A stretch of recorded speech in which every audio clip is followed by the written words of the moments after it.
Kinilala bilang Outstanding Farmers of the Philippines ang dalawang taga Mandaue City, Cebu. Pinarangalan sila dahil sa kanilang pagsisikap na itaguyod ang urban farming at backyard gardening. Makibalita tayo kay Luan May Rondina ng GMA Cebu.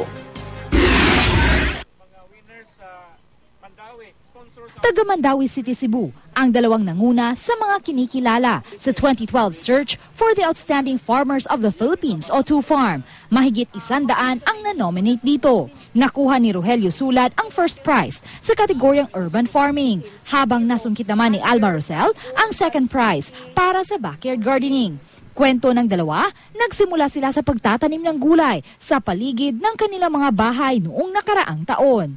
Nainganyo raw kasi sila matapos dumalo sa isang seminar tungkol sa pagtatanim. Lumago naman ang kanilang mga tanim na okra, malunggay, talong at kamatis. Pagmamalaki ng dalawa, recycled pots ang gamit nila tulad ng lumang plastic container at lata. Si Alma, ibinabahagi pa raw sa mga kapitbahay ang mga sobrang gulay na inani niya. Pasalamat kong dako nga nakahimo ko sa garden kay makatabang ko sa akong mga silingan.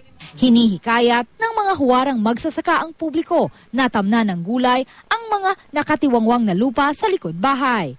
Labas nga utanon ang among makutlo gikan sa among garden.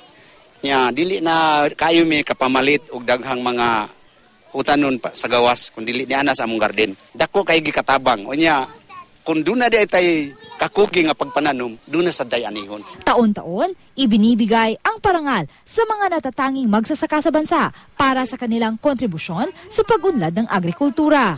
Inoorganisa ito ng Junior Chamber International Philippines. Luan May Rondina, Nagbabalita, Pilipinas.